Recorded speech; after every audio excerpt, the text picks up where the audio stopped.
dear student. This is Ariful Islam Khan, lecturer, Department of English. Today we are discussing right forms of verbs. The verbs are the most variable elements of the sentences. The right form of verb encompasses most of the grammatical rules of English language. Every element of the sentence relates to the verb.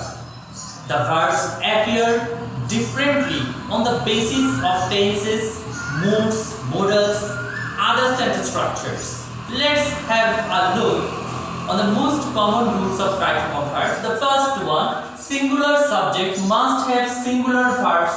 Again, plural subjects take plural verbs. You see the example, the dog barks when he is angry.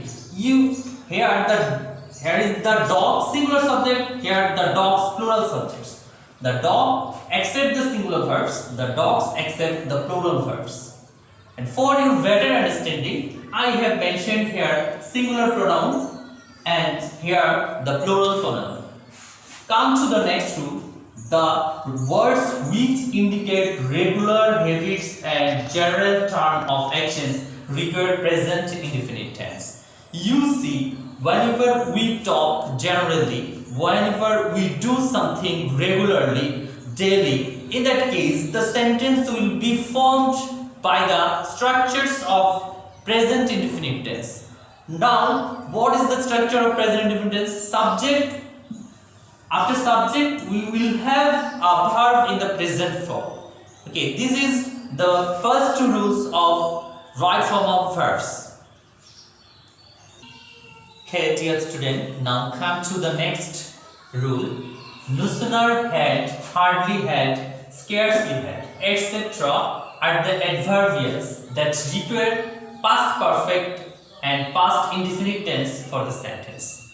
Now, this rule will be clear to you that no sooner had I reached home than she leave or left the house, left the place. Here we have mentioned a sentence and I have given you two options.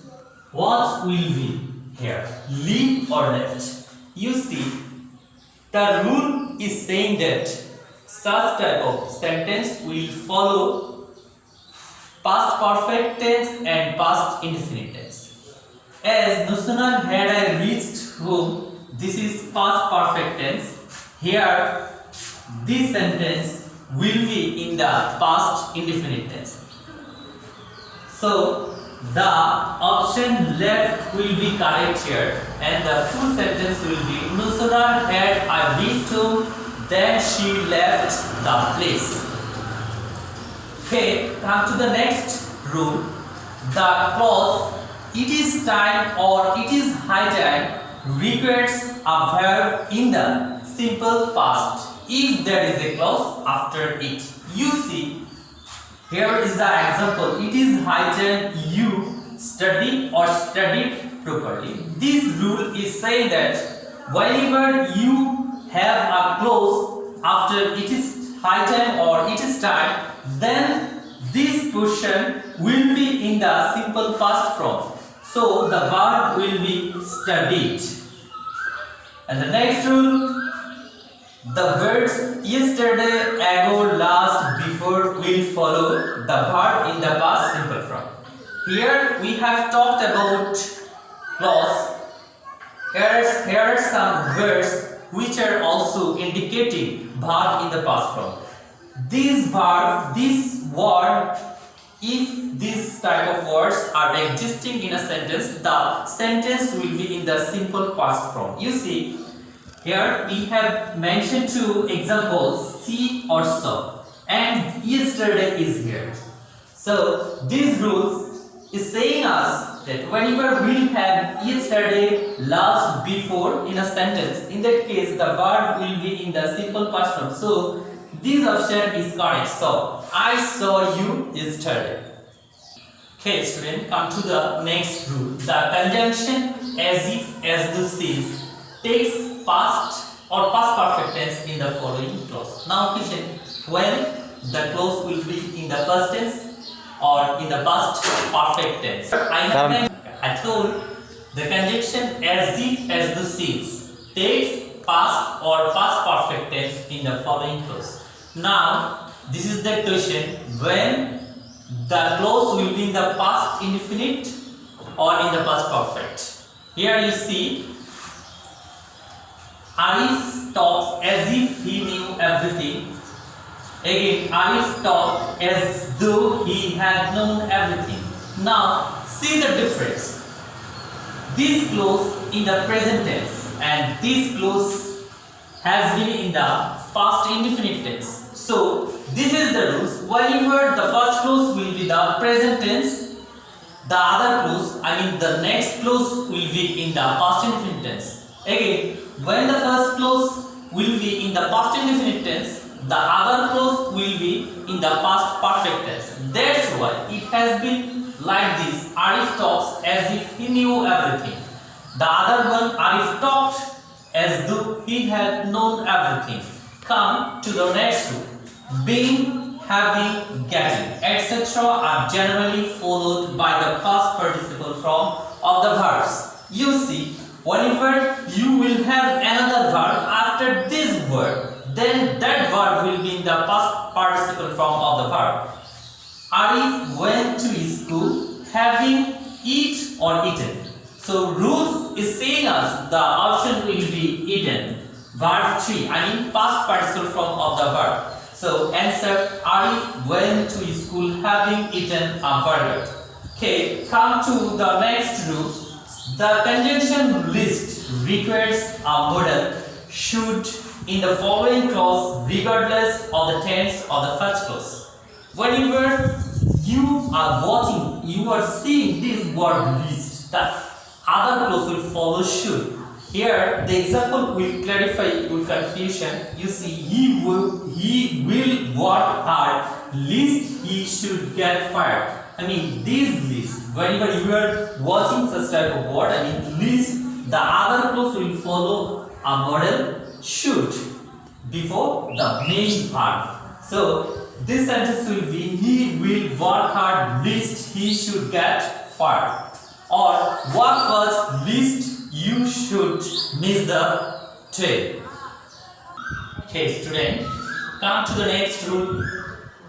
Here I have written some phrases. After this phrase, verb will be in the ing form, gerund form. You see, with a view to, look forward to, get used to, be used to, accustomed to, confess to, agree to. After this phrase, the following verb will be in the gerund form.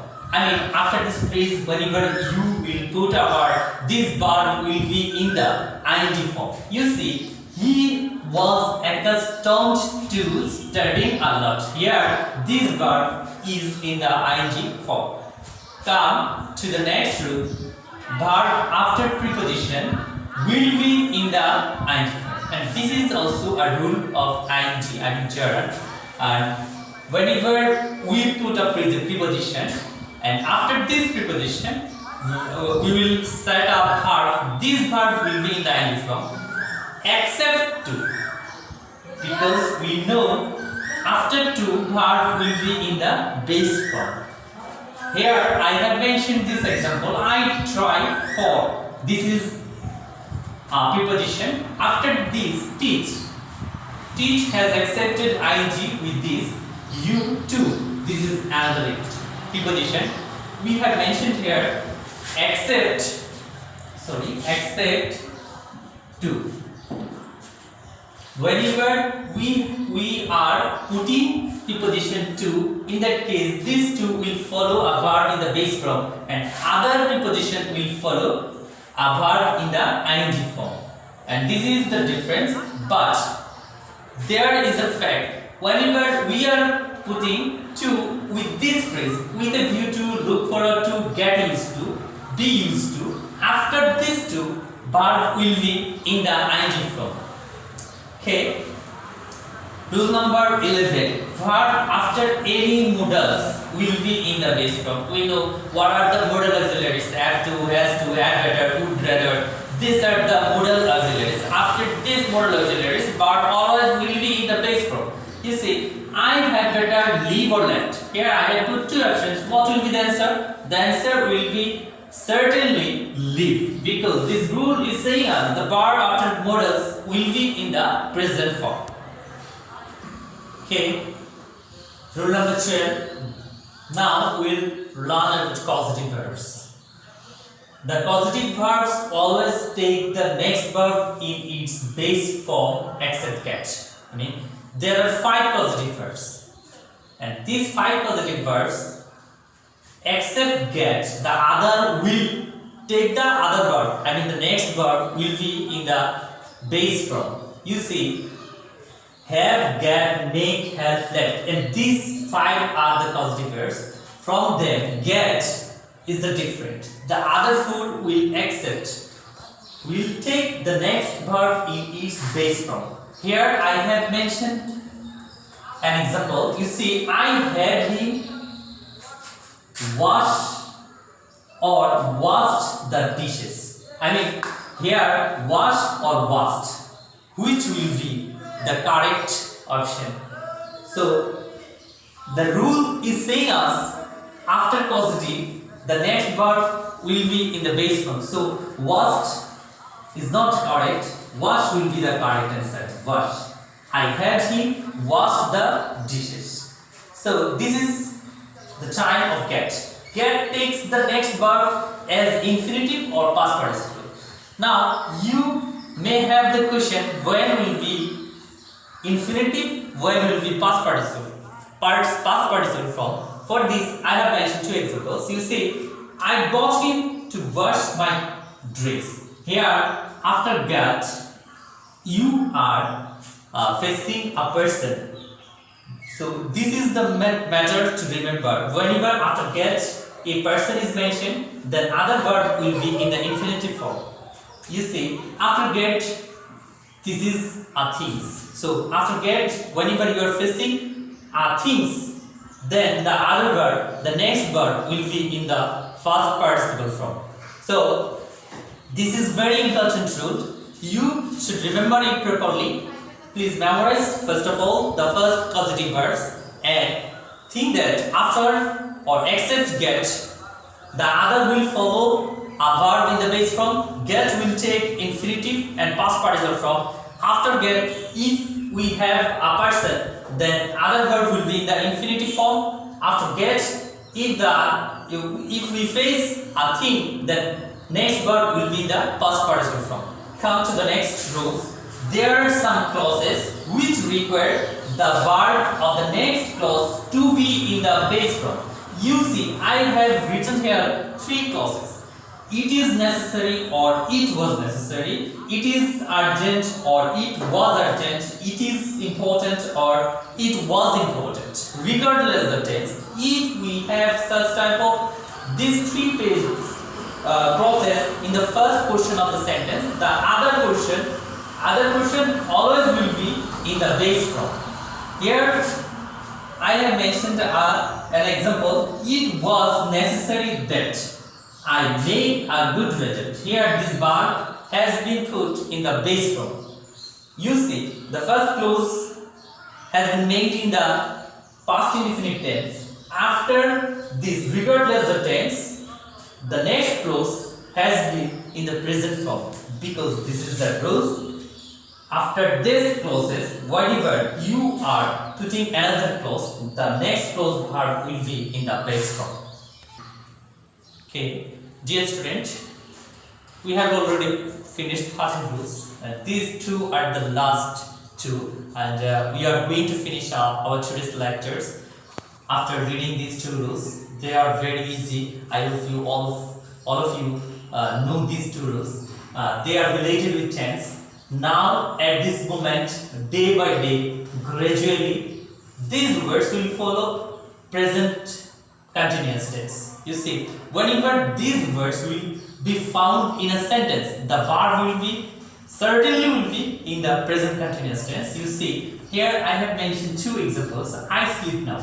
Now, this is the indicator of present continuous tense. That's why the verb will be I am sleeping now, because we know the structure of the present continuous tense. First of all, subject, then manager, then verb will be in the present ing form. And this is we we will remember these words, I mean now at this moment, day by day, gradually. And whenever you will find these words in a sentence, the verb will certainly be in the present continuous tense. Okay, come to the last one. Recently, already, just now, yet. These words will follow present perfect tense. As like the previous one, these words will indicate to make you verb in the present continuous, and these words also will make you conscious to make you verb in the present perfect tense. You see, I met with him recently. Recently, here I have found the word recently, and already we have known whenever these words will be in a sentence, verb will be in the present perfect tense. That's why we have to maintain, we have to follow the structure of present perfect. The present perfect structure, subject, has verb in the past participle form. That's why we have rewrite this sentence. We have written this sentence in this form that I have recently met with him. So you will remember these words. Recently, already, just now, yet. These words will indicate to make you verb in the present perfect tense. Okay, this is the last question of our today's lecture. I hope you all will try to understand all the rules, and these 15 rules will cover most of the right form of verbs rules, and I hope you will have no problem understanding such rules. And if you face any difficulties to understand, then you must contact with your subject teachers and tell them to say you details about these rules. Thank you all of you for watching this video.